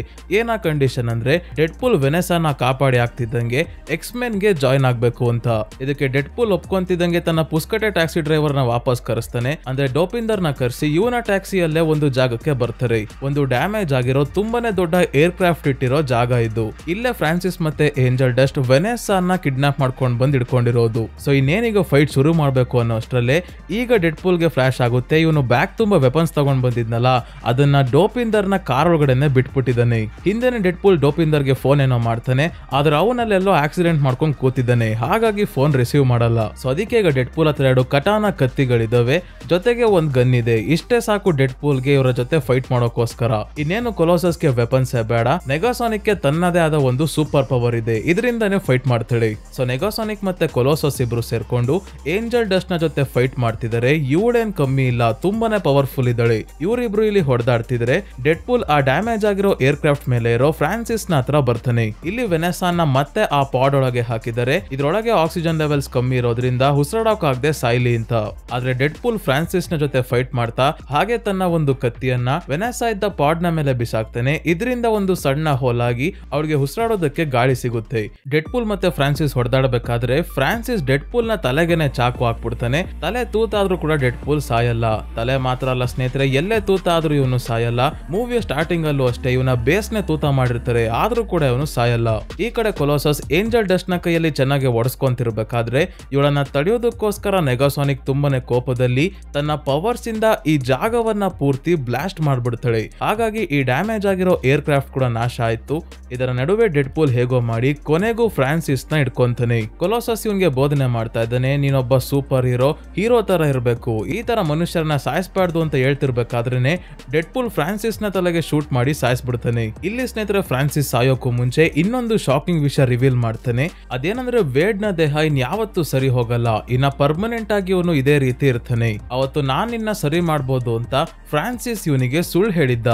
ಎಲ್ಲ ಆದ್ಮೇಲೆ ವೆನೆಸಾ ಡೆಡ್ ಪೂಲ್ ಹತ್ರ ಬರ್ತಾಳೆ. ಇವನೇ ವೇಡ್ ಅಂತ ಗೊತ್ತಾಗಿ ಇವಳಿಗೆ ತುಂಬಾನೇ ಖುಷಿ ಆಗುತ್ತೆ. ನಾನು ಇಷ್ಟು ವರ್ಷ ಯಾಕೆ ಬಿಟ್ಟೋಗಿದ್ದೆ ಅಂತ ಒಂದೇಟ್ ಹೊಡಿತಾಳೆ ಕೂಡ. ಇಲ್ಲಿವರೆಗೂ ವೇಡ್ ತನ್ನ ಮುಖವನ್ನ ತೋರ್ಸೋಕೆ ತುಂಬಾನೇ ಹೆದರ್ಕೊಂತಿದ್ದ. ಈಗ ಕೊನೆಗೂ ಇವಳಿಗೆ ತನ್ನ ಮುಖವನ್ನ ತೋರಿಸ್ತಾನೆ. ಇವನ ಮುಖ ನೋಡಿ ವೆನೆಸಾ ಏನ್ ಬಿಟ್ಟೋಗಲ್ಲ, ಇವನಿರೋ ರೀತಿನೇ ಇವನನ್ನ ಅಕ್ಸೆಪ್ಟ್ ಮಾಡ್ಕೊಂತಾಳೆ. ಇಲ್ಲಿಗೆ ಪಾರ್ಟ್ 1 ಮುಗಿಯುತ್ತೆ ಸ್ನೇಹಿತರೆ. ಸೊ ಇಲ್ಲಿವರೆಗೂ ಸ್ನೇಹಿತರೆ ಡೆಡ್ ಪೂಲ್ ಪಾರ್ಟ್ 1 ನ ಸ್ಟೋರಿ ನಡೆದಿದ್ದು 2016ರಲ್ಲಿ, ಡೆಡ್ ಪೂಲ್ ಪಾರ್ಟ್ 2 ನ ಸ್ಟೋರಿ ನಡೆಯೋದು 2018ರಲ್ಲಿ. ಇದೆರಡರ ಮಧ್ಯದಲ್ಲಿ ರಿಲೀಸ್ ಆಗಿದ್ದು ಲೋಗನ್ ಮೂವಿ. ಲೋಗನ್ ಮೂವಿಯಲ್ಲಿ ವೋಲ್ವರಿನ್ ಸಾವನ್ನಪ್ಪಿದ್ದಾನೆ ಅಂದ್ರೆ ಡೆಡ್ ಪೂಲ್ ಅಂಡ್ ವೋಲ್ವರಿನ್ ಮೂವಿಯಲ್ಲಿ ವೋಲ್ವರಿನ್ ಹೇಗ್ ವಾಪಸ್ ಬಂದ ಅಂತ ತುಂಬಾನೇ ಜನಕ್ಕೆ ಡೌಟ್ ಇದೆ. ಇದರ ಬಗ್ಗೆ ವಿಡಿಯೋವಿನ ಕೊನೆಯಲ್ಲಿ ಮಾತಾಡೋಣ. ಈಗ ಪಾರ್ಟ್ 2 ಅಲ್ಲಿ ಡೆಡ್ ಪೂಲ್ ಆಗ್ಲೇ ಇಂಟರ್ನ್ಯಾಷನಲ್ ಕ್ರಿಮಿನಲ್ಸ್ ನ ಕೊಲ್ಲೋದಕ್ಕೆ ಶುರು ಮಾಡಿದ್ದಾನೆ. ಬೇರೆ ಬೇರೆ ದೇಶಗಳಿಗೆಲ್ಲ ಹೋಗಿ ಕ್ರಿಮಿನಲ್ಸ್ ನ ಸಾಯಿಸ್ತಾ ಇದ್ದಾನೆ. ಹೀಗೆ ಎಲ್ಲಾ ಕಡೆ ಹೋಗಿ ಕ್ರಿಮಿನಲ್ಸ್ ನ ಸಾಯಿಸೋದು ಮುಂದುವರಿಸಿದಾಗ ಒಬ್ಬ ಕ್ರಿಮಿನಲ್ ಇವನ ಕೈಯಿಂದ ತಪ್ಪಿಸ್ಕೊಂಡ್ಬಿಡ್ತಾನೆ. ಡೆಡ್ ಪೂಲ್ ಎಲ್ಲಾ ಕೆಲಸ ಮುಗಿಸ್ಕೊಂಡು ವಾಪಸ್ ತನ್ನ ಮನೆಗೆ ಬಂದು ವೆನೆಸಾ ಜೊತೆ ಆನಿವರ್ಸರಿ ಆಚರಿಸ್ತಿರ್ಬೇಕಾದ್ರೆ ಇಬ್ರು ಒಬ್ರಿಗೊಬ್ರಿಗೆ ಗಿಫ್ಟ್ ಕೊಡ್ಕೊಂತಾರೆ. ಡೆಡ್ ಪೂಲ್ ಒಂದು ಕಾಯಿನ್ ರೀತಿ ಇರೋ ಟೋಕನ್ ನ ಇವಳಿಗೆ ಗಿಫ್ಟ್ ಕೊಟ್ರೆ ವೆನೆಸಾ ಡೆಡ್ ಪೂಲ್ ಗೆ ಮಗುವನ್ನೇ ಗಿಫ್ಟ್ ಆಗಿ ಕೊಡೋದಕ್ಕೆ ರೆಡಿ ಆಗಿದ್ದಾಳೆ. ಸೊ ಇವರಿಬ್ರು ಫ್ಯಾಮಿಲಿ ಪ್ಲಾನಿಂಗ್ ಶುರು ಹಚ್ಕೊಂಡು ಮಗುಗೆ ಏನ್ ಹೆಸರಿಡೋಣ ಅಂತ ಕೂಡ ಯೋಚನೆ ಮಾಡ್ತಿರ್ಬೇಕಾದ್ರೆ ಆಗ್ಲೇ ಒಬ್ಬ ಕ್ರಿಮಿನಲ್ ಡೆಡ್ ಪೂಲ್ ನ ಕೈಯಿಂದ ತಪ್ಪಿಸ್ಕೊಂಡಿದ್ನಲ್ಲ, ಅವನು ತನ್ನ ಗ್ಯಾಂಗ್ ನೇ ಕರ್ಕೊಂಡ್ ಬಂದು ಇವರ ಮೇಲೀಗ ದಾಳಿ ಮಾಡ್ತಾನೆ. ಡೆಡ್ ಪೂಲ್ ಕಿಚನ್ ಅಲ್ಲಿರೋ ಕಿಚನ್ ನೈಫ್ ಗಳನ್ನ ತಗೊಂಡು ಎಲ್ಲರನ್ನ ಸಾಯಿಸ್ತಾ ಬರ್ತಾನೆ. ಕೊನೆಗೆ ಉಳ್ಕೊಳ್ಳೋದು ಒಬ್ಬ ಮಾತ್ರ. ಅವನು ಶೂಟ್ ಮಾಡೋಕೆ ಅಂತ ಬಂದಾಗ ವೇಡ್ ತನ್ನ ಹತ್ರ ಇದ್ದ ಒಂದೇ ಒಂದು ಚಾಕುನ ಅವನ ಹತ್ರ ಬಿಸಾಕ್ತಾನೆ. ಆದ್ರೆ ಆ ಚಾಕು ಅವನ್ಗೆ ಬಿಡಲ್ಲ, ಮಿಸ್ ಆಗಿ ಸೈಡ್ ಹೋಗ್ಬಿಡುತ್ತೆ. ಇದರಿಂದ ಆ ಕ್ರಿಮಿನಲ್ ವೆನೆಸಾಗೆ ಶೂಟ್ ಮಾಡ್ಬಿಡ್ತಾನೆ. ವೆನೆಸಾ ಇಲ್ಲೇ ಕುಸಿದು ಬಿದ್ದು ಸಾವನ್ನಪ್ತಾಳೆ. ಈ ಶಾಕ್ ವೇಡ್ ಕೈಯಲ್ಲಿ ತಡ್ಕೊಳಕ್ ಆಗಲ್ಲ. ಕೋಪದಲ್ಲಿ ಇವನು ಮೊದಲು ಆ ಕ್ರಿಮಿನಲ್ ನ ಫಾಲೋ ಮಾಡ್ಕೊಂಡ್ ಬಂದು ಅವನನ್ನೇನೋ ಸಾಯಿಸ್ತಾನೆ. ಆದ್ರೆ ವೆನೆಸಾ ಸಾವನ್ನಪ್ಪಿದ್ದಕ್ಕೆ ಕಾರಣ ತಾನೇ ಅಂತ ಅನ್ಕೊಳ್ಳೋದಕ್ಕೆ ಶುರು ಮಾಡ್ತಾನೆ. ಯಾಕಂದ್ರೆ ಇವನು ತನ್ನ ಹತ್ರ ಇದ್ದ ಒಂದೇ ಒಂದು ಚಾಕುನ ಆ ಕ್ರಿಮಿನಲ್ ಹತ್ರ ಸರಿಯಾಗಿ ಬಿಸಾಕಿದ್ದಿದ್ರೆ ವೆನೆಸಾ ಈಗ ಬಚಾವಾಗಿರೋಳು ಅಂತ. ಇದಾದ ನಂತರ ಡೆಡ್ ಪೂಲ್ ಒಬ್ನೇ ಬದುಕೋಕಾಗದೆ ತುಂಬಾನೇ ಬಾರಿ ಆತ್ಮಹತ್ಯೆ ಮಾಡ್ಕೊಳ್ಳೋದಕ್ಕೆ ಪ್ರಯತ್ನ ಪಡ್ತಾನೆ. ಆದ್ರೆ ಇವನು ಮ್ಯೂಟೆಂಟ್ ಆಗಿರೋದ್ರಿಂದ ಇವನ್ ಬೇಕು ಅಂದ್ರೂ ಕೂಡ ಇವನು ಸಾಯೋದಿಲ್ಲ. ಪಾರ್ಟ್ 1 ಅಲ್ಲಿ ಫ್ರಾನ್ಸಿಸ್ ಇದ್ನಲ್ಲ, ಅವನ ತರ ಕೆಲವೊಬ್ರು ಮ್ಯೂಟೆಂಟ್ಸ್ ತುಂಬಾನೇ ಪವರ್ಫುಲ್ ಇರಲ್ಲ. ಅವರ ದೇಹಕ್ಕೆ ಜಾಸ್ತಿ ಗಾಯ ಆಯ್ತು ಅಂದ್ರೆ ಅವರು ಸಾವನ್ನಪ್ತಾರೆ. ಆದ್ರೆ ಡೆಡ್ ಪೂಲ್ ಏನೇ ಮಾಡಿದ್ರು ಸಾಯ್ತಾ ಇಲ್ಲ. ಒಂದ್ಸಲ ಅಂತೂ ತನ್ನ ದೇಹ ಪೂರ್ತಿ ಬ್ಲಾಸ್ಟ್ ಮಾಡ್ಕೊಂಡು ಸಾಯೋಕೆ ನೋಡ್ತಾನೆ. ಆದ್ರೆ ಬಾಡಿ ಪೂರ್ತಿ ಪೀಸ್ ಆಗೋದ್ರು ಇವನು ಸಾಯಲ್ಲ. ನಂತರ ಕೊಲೋಸಸ್ ಬಂದು ಇವನ ಬಾಡಿ ಪಾರ್ಟ್ಸ್ ನೆಲ್ಲ ಆಯ್ಕೊಂಡು ಬ್ಯಾಗ್ ಒಳಗೆ ಹಾಕೊಂಡು ತನ್ನ ಎಕ್ಸ್ಮೆನ್ ಟೀಮ್ ಇರೋ ಜಾಗಕ್ಕೆ ಕರ್ಕೊಂಡ್ ಬರ್ತಾನೆ. ಇಲ್ಲಿ ಡೆಡ್ ಪೂಲ್ ರಿಕವರ್ ಆಗ್ತಾ ಇದ್ರೆ ಅದೇ ಇನ್ನೊಂದ್ ಕಡೆ ಎಸೆಕ್ಸ್ ಹೌಸ್ ಅನ್ನೋ ಒಂದು ಅನಾಥಾಶ್ರಮವನ್ನ ತೋರಿಸ್ತಾರೆ. ಈ ಅನಾಥಾಶ್ರಮದಲ್ಲಿ ಏನ್ ಮಾಡ್ತಾರೆ ಅಂದ್ರೆ ಮ್ಯೂಟೆಂಟ್ಸ್ ಆಗಿರೋ ಮಕ್ಕಳನ್ನ ಇಟ್ಕೊಂಡಿರ್ತಾರೆ. ಜೊತೆಗೆ ಇವ್ರಿಗಿಲ್ಲಿ ತುಂಬಾನೇ ಟಾರ್ಚರ್ ಕೂಡ ಕೊಡ್ತಾ ಇರ್ತಾರೆ. ಈ ಜಾಗಕ್ಕೆ ಈಗ ರಸೆಲ್ ಅನ್ನೋ ಒಬ್ಬ ಹುಡುಗನನ್ನ ಕರ್ಕೊಂಡ್ ಬರ್ತಾರೆ. ಇವನಿಗೂ ಕೂಡ ಈ ಜಾಗವನ್ನ ನೆಡ್ಸೋರು ಟಾರ್ಚರ್ ಕೊಡ್ತಾ ಇದಾರೆ. ಆದ್ರೆ ಈ ಹುಡುಗ ಬೇರೆಯವ್ರ ತರ ಅಲ್ಲ, ತುಂಬಾನೇ ತಲೆಕೆಟ್ಟಿರೋನು. ಯಾವಾಗ ಏನ್ ಮಾಡ್ತಾನೆ ಅಂತ ಗೊತ್ತಾಗಲ್ಲ. ಮುಂದೆ ನೋಡೋಣ ಇವನ ಕತೆ ಏನು ಅಂತ. ನೆಕ್ಸ್ಟಿನಲ್ಲಿ ಕೇಬಲ್ ಅನ್ನೋ ಒಬ್ಬ ವ್ಯಕ್ತಿಯನ್ನು ತೋರಿಸ್ತಾರೆ. ಇವನಿರೋದು ಫ್ಯೂಚರ್ ಅಲ್ಲಿ ಯಾರೋ ತನ್ನ ಹೆಂಡತಿ ಮಗಳನ್ನ ಸುಟ್ಟಾಕಿ ಸಾಯಿಸ್ಬಿಟ್ಟಿದ್ದಾರೆ. ಹಾಗಾಗಿ ಆ ವ್ಯಕ್ತಿಯ ಮೇಲೆ ಸೇಡ್ ತೀರಿಸ್ಕೊಳ್ಳೋಕೋಸ್ಕರ ಪ್ರೆಸೆಂಟ್ ಗೆ ಬರ್ತಾನೆ. ಆ ವ್ಯಕ್ತಿ ಸ್ನೇಹಿತರೆ ಬೇರೆ ಯಾರು ಅಲ್ಲ, ಈಗ ತಾನೇ ಅನಾಥಾಶ್ರಮದಲ್ಲಿ ಚಿಕ್ಕ ಹುಡುಗ ರಸೆಲ್ ಇದ್ನಲ್ಲ ಅವನು. ರಸೆಲ್ ಮುಂದೆ ದೊಡ್ಡವನಾದ್ಮೇಲೆ ಯಾವ್ದೋ ಕಾರಣಕ್ಕೆ ಕೇಬಲ್ ನ ಹೆಂಡತಿ ಮಗಳನ್ನ ಸುಟ್ಟಾಕಿ ಸಾಯಿಸ್ಬಿಡ್ತಾನೆ. ಹಾಗಾಗಿ ರಸೆಲ್ ನ ಮೊದ್ಲೇ ಸಾಯಿಸೋಕೋಸ್ಕರ ಕೇಬಲ್ ಪ್ರೆಸೆಂಟ್ ಗೆ ಬಂದಿದ್ದಾನೆ. ಸೊ ಈಗ ರಸೆಲ್ ಹೇಗೋ ಮಾಡಿ ಅನಾಥಾಶ್ರಮದಿಂದ ತಪ್ಪಿಸ್ಕೊಂಡು ಹೊರಗೆ ಬಂದು ಎಲ್ಲರ ಮೇಲೂ ದಾಳಿ ಮಾಡ್ತಾ ಇದ್ದಾನೆ. ಇವನ ಪವರ್ಸ್ ಯಾವ ರೀತಿ ಇದೆ ಅಂದ್ರೆ, ಡ್ರ್ಯಾಗನ್ ತನ್ನ ಬಾಯಿಂದ ಬೆಂಕಿ ಬಿಡುತ್ತಲ್ಲ ಅದೇ ತರ ಇವನು ತನ್ನ ಕೈಯಿಂದ ಬೆಂಕಿ ಬಿಡ್ತಾ ಇದ್ದಾನೆ.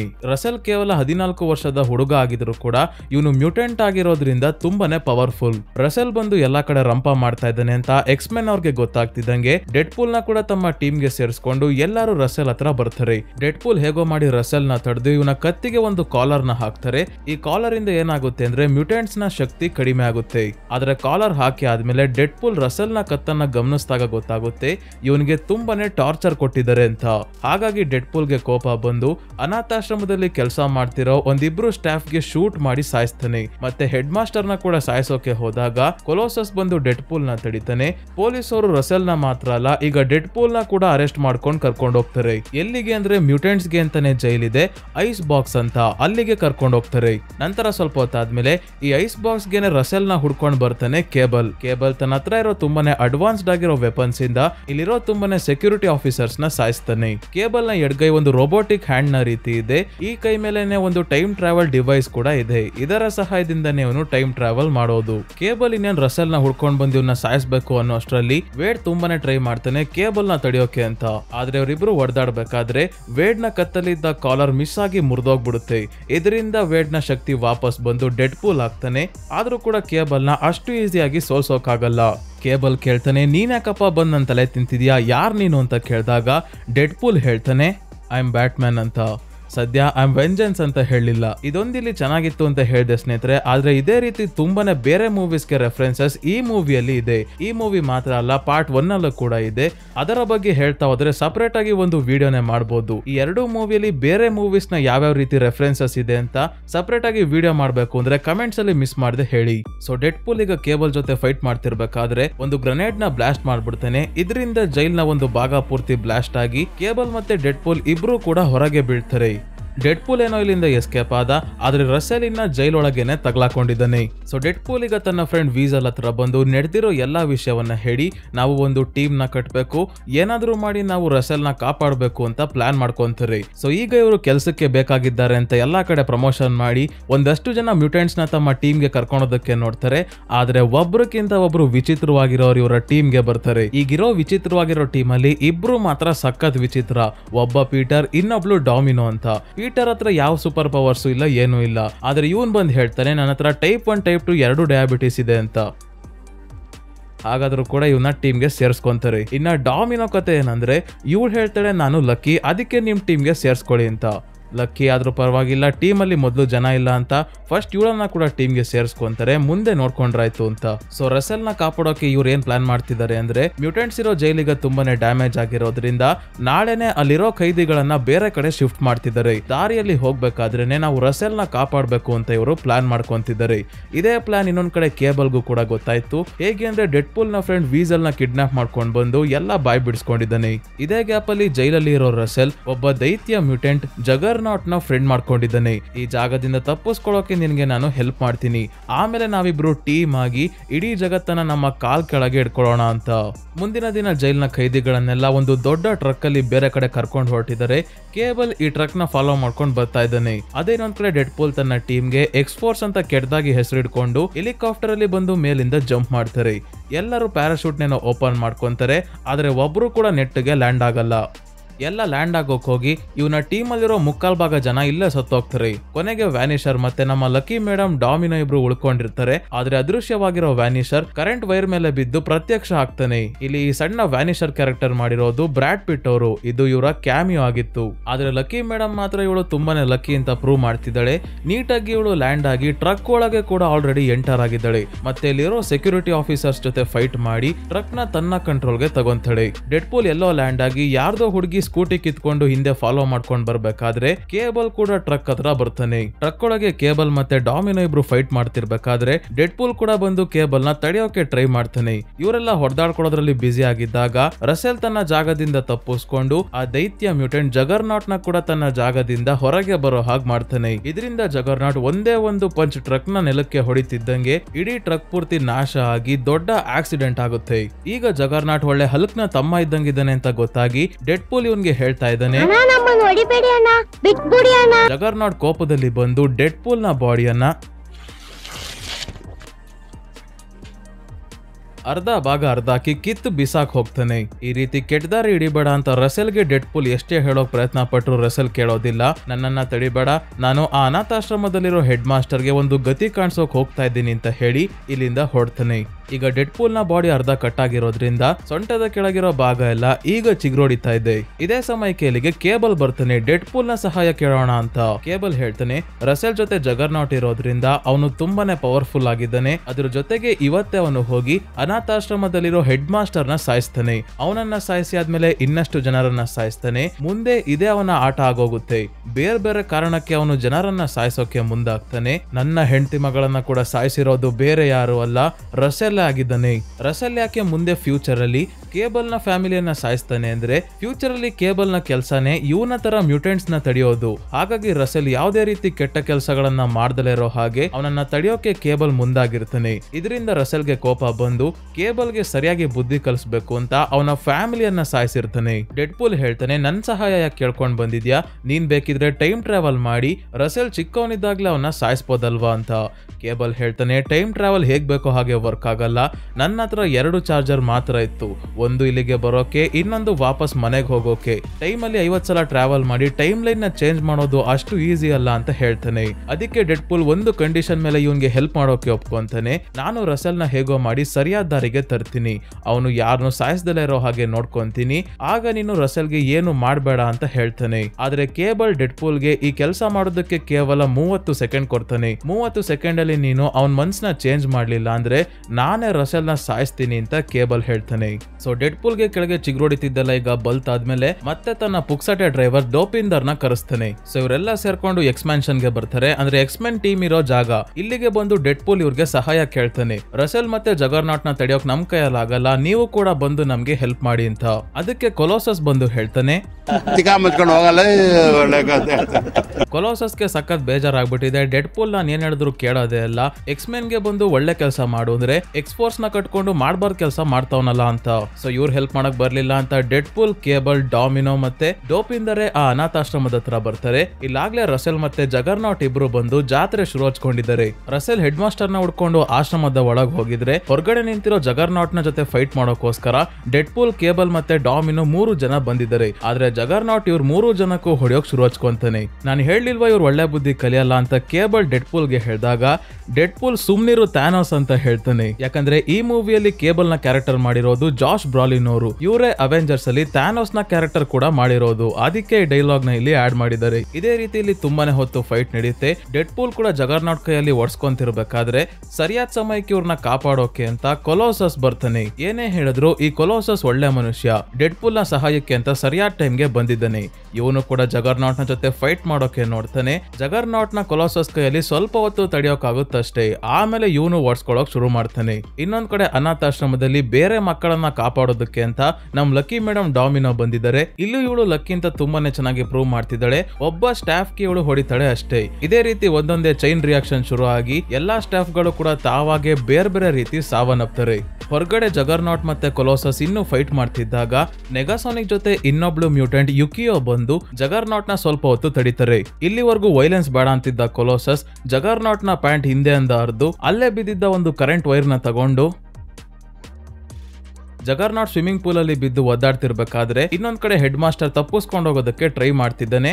ರಸೆಲ್ ನ ತಡೆಯೋಕೆ ಕೇಬಲ್ ಮತ್ತೆ ಡೆಡ್ ಪೂಲ್ ಟ್ರೈ ಮಾಡ್ತಿದ್ದಾರೆ. ಆದ್ರೆ ರಸೆಲ್ ಇವರಿಬ್ಬರ ಮೇಲೂ ಕೂಡ ಬೆಂಕಿಯಿಂದ ದಾಳಿ ಮಾಡ್ತಿದ್ದಾನೆ. ಕೊನೆಗೂ ಕೇಬಲ್ ಡೆಡ್ ಪೂಲ್ ಗೆ ನಿನ್ ಕೈಯಲ್ಲಿ ಅವನ್ನ ಚೇಂಜ್ ಮಾಡೋಕ್ ಆಗಲ್ಲ ಬಿಡು ಅಂತ ಇಲ್ಲೇ ಬಿದ್ದಿದ್ದ ಒಂದು ಗನ್ ನ ತಗೊಂಡು ರಸೆಲ್ ಗೆ ಶೂಟ್ ಮಾಡ್ತಾನೆ. ಆದ್ರೆ ಬುಲೆಟ್ ರಸೆಲ್ಗೆ ತಗಲೋ ಅಷ್ಟಲ್ಲೇ ಡೆಡ್ ಪೂಲ್ ಅಡ್ಡಕ್ಕೆ ಬಂದಿದ್ರಿಂದ ಇವನ ಎದೆಗೆ ಬುಲೆಟ್ ತಗ್ಲುತ್ತೆ. ಡೆಡ್ ಪೂಲ್ಗೆ ಬುಲೆಟ್ ತಗ್ಲಿದ್ರೆ ಏನಾಗಲ್ಲ ಸ್ನೇಹಿತರೆ, ಆದ್ರೆ ಇಲ್ಲೊಂದು ಸಮಸ್ಯೆ ಆಗ್ಬಿಟ್ಟಿದೆ. ಈ ಘಟನೆ ಆಗೋಕ್ಕಿಂತ ಮುಂಚೆನೆ ಡೆಡ್ ಪೂಲ್ ರಸೆಲ್ಗೆ ಸಮಾಧಾನ ಮಾಡೋಕೋಸ್ಕರ ಮ್ಯೂಟೆಂಟ್ಸ್ ನ ಪವರ್ ಕಂಟ್ರೋಲ್ ಮಾಡೋ ಆ ಕಾಲರ್ ನ ತನ್ನ ಕತ್ತಿಗೆ ಹಾಕೊಂಡು ರಸೆಲ್ ಹತ್ರ ಹೋಗಿರ್ತಾನೆ. ಈಗ ಡೆಡ್ ಪೂಲ್ಗೆ ಕತ್ತಿಗೆ ಹಾಕಿರೋ ಕಾಲರ್ ತೆಗಿಯಕ್ ಆಗ್ತಿಲ್ಲ.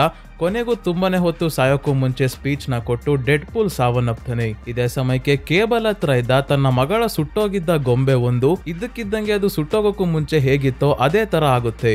ಅಂದ್ರೆ ರಸೆಲ್ ಡೆಡ್ ಪೂಲ್ ನ ಸಾವನ್ನ ನೋಡಿ ತುಂಬಾನೇ ಎಮೋಷನಲ್ ಆಗ್ತಾನೆ. ಡೆಡ್ ಪೂಲ್ ನನ್ನನ್ನ ಕಾಪಾಡೋದಕ್ಕೋಸ್ಕರ ತನ್ನ ಪ್ರಾಣವನ್ನೇ ಕೊಟ್ನಲ್ಲ ಅಂತ ರಸೆಲ್ ಒಳ್ಳೆಯವನಾಗ್ತಾನೆ. ಹೆಡ್ ಮಾಸ್ಟರ್ ನ ಕೂಡ ಸಾಯಿಸೋದಿಲ್ಲ. ಹಾಗಾಗಿ ಇವನು ಮುಂದೆ ಕೂಡ ಕಿಲ್ಲರ್ ಆಗಿ ಬದಲಾಗ್ದಲೆ ಕೇಬಲ್ ನ ಫ್ಯಾಮಿಲಿಯನ್ನ ಕೂಡ ಸಾಯಿಸೋದಿಲ್ಲ.